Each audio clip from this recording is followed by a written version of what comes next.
1 rotisserie chicken, 3 delicious dinners, none of which taste like leftovers, starting with a sheet pan chicken pot pie, baked chicken chili tacos, and then finally a comforting pot of Italian pastina. Now, disclaimer, it does need to be the Sam's or Costco or something similar rotisserie chicken because yes, they are bigger, but honey, there's a lot of bang for your buck right here.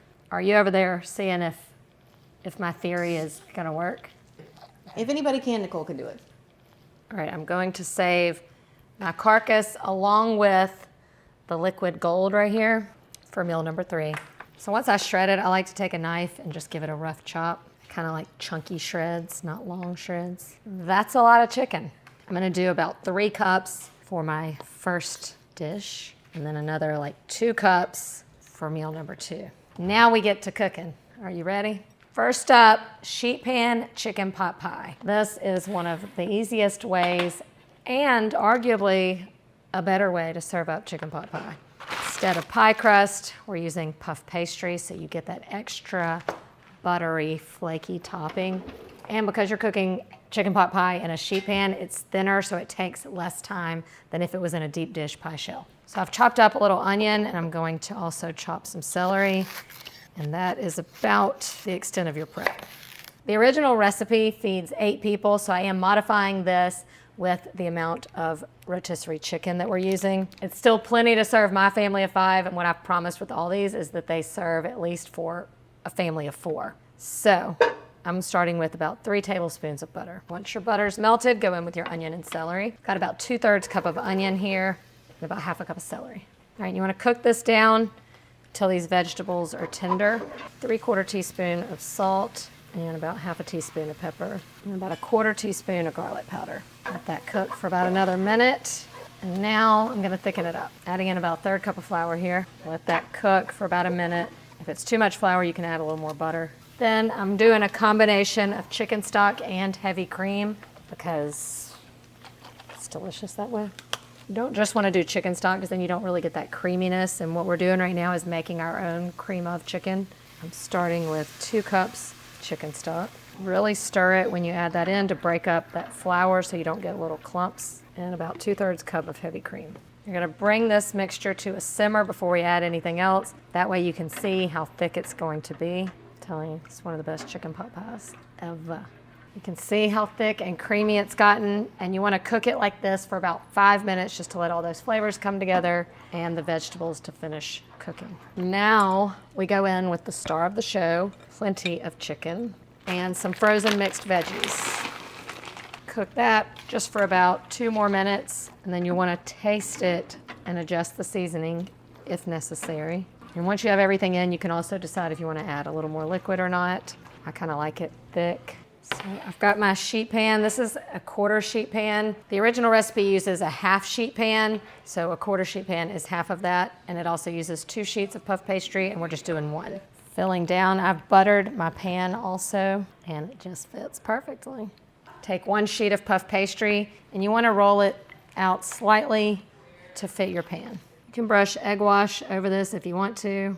I don't think it's necessary. That's it, then it just goes into the oven, 400 degrees for just about 20 to 30 minutes. It's all still warm, so you're just wanting that pastry to puff up and become golden. Oh yeah, look at that beauty. Piping hot, as you can see. That buttery, crispy top, but then we have a lot of saucy goodness underneath. This needs to set for about 10 minutes. I mean, you're not gonna get, this is not a chicken pot pie where you get the pretty slice. It is a scoopable version, but it is saucy perfection. If you're ready for a bite of a warm hug, this is that. Little fresh parsley. This would definitely feed a family of 4, maybe even with leftovers. This over pie crust is just such a genius move. And you saw how easy it was to make. This is from scratch, and it's ready in about half the time as a regular chicken pot pie. Meal 1 is an A++. Next up, our Taco Tuesday. Dinner number 2, baked chicken chili tacos. This is the perfect dinner for making a bunch of tacos at once.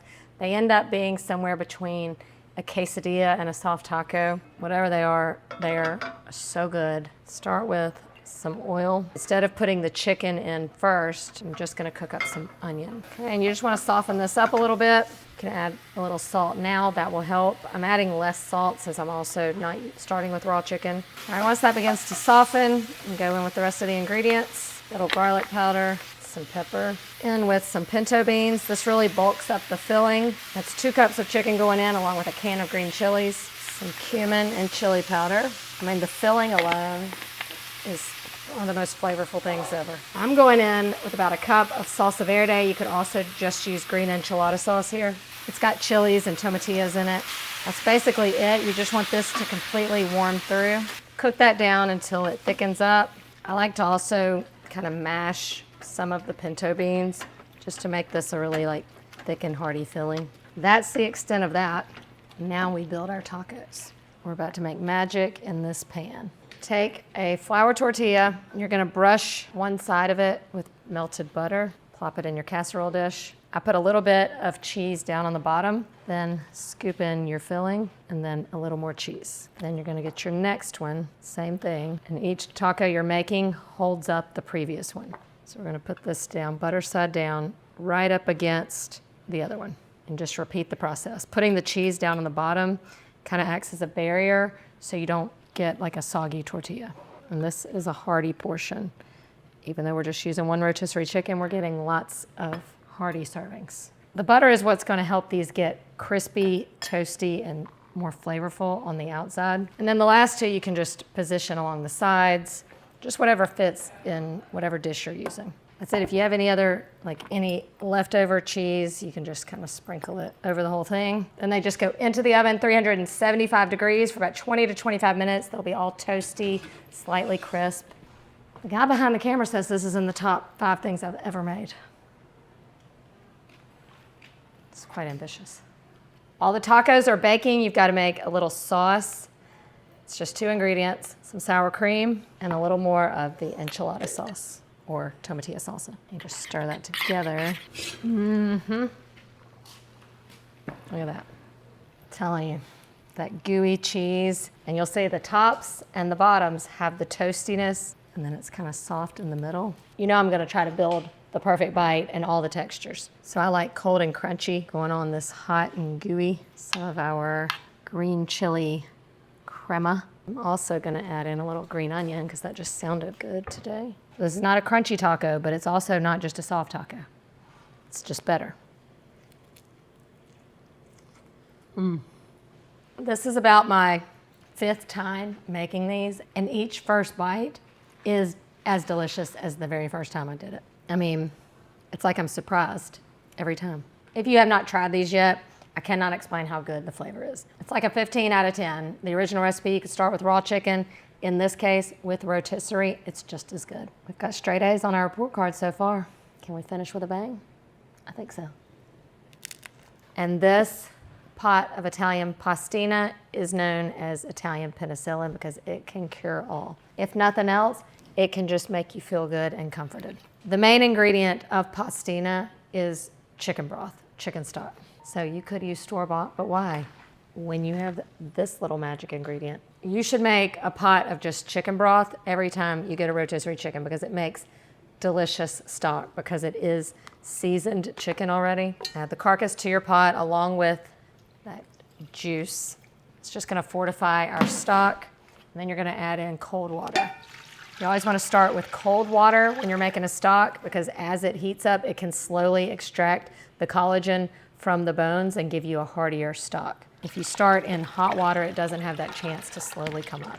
And then I'm just gonna add in a couple carrots and a couple stalks of celery. If you have any with the leaves, that's good. Throw those in there. This part is what you need to do ahead of time, and then the night you wanna have your pastina, the hard part is done. And then I'm gonna go ahead and add in some salt. Then I'm just gonna pop this on the stove, bring it to a simmer. I'm gonna partially cover it so I don't lose so much of the liquid and let it go for about 45 minutes. It is a quick stock when you start with a rotisserie chicken versus a raw chicken.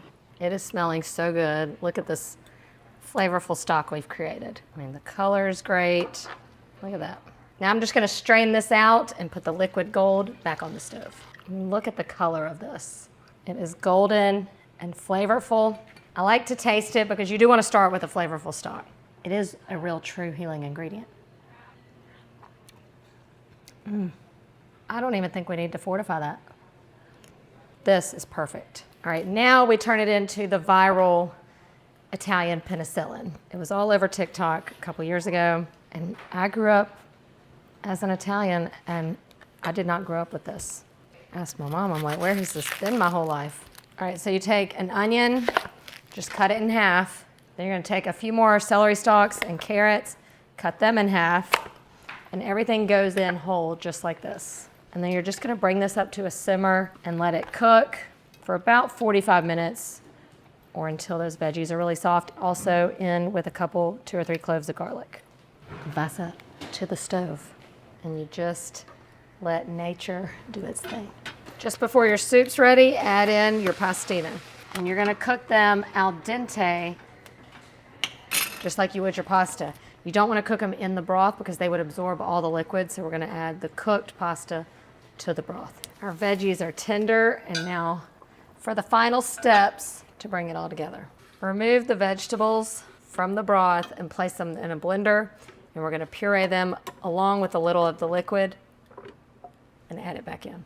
This gives the whole soup a lot of richness, and then you're not missing all of those vitamins and nutrients from the veggies. Add in about a cup or so of the broth.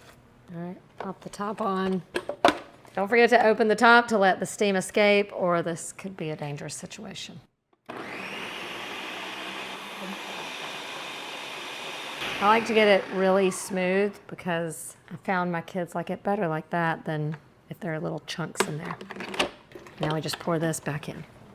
I'm gonna go in with just a pinch of salt and a little pepper. About to dish up this warm hug. This is just one of those soups that I actually start craving.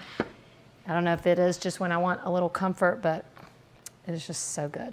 Here's how you do it. You don't wanna put the pasta in the broth or it's just gonna suck it all up. So you put a little of your pastina in the bottom of your bowl and you pour your broth around it. A little fresh parsley and lots of grated parm. This is key.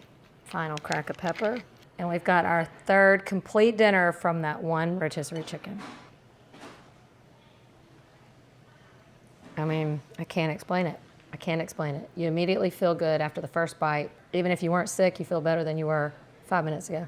You wouldn't think with something so simple it could have that much flavor, but it does. It's a perfect balance of savory and then a hint of sweetness from the carrots, and the pasta just absorbs all of those flavors, so when you get a little bit of everything in every bite, it's perfect. If you've never had this, now is the time. Indeed, we have made the most with that one $5 ingredient. Can you believe one rotisserie chicken made all this? Me either. Winner, winner, 3 chicken dinners. Amazing, Nicole. You killed it.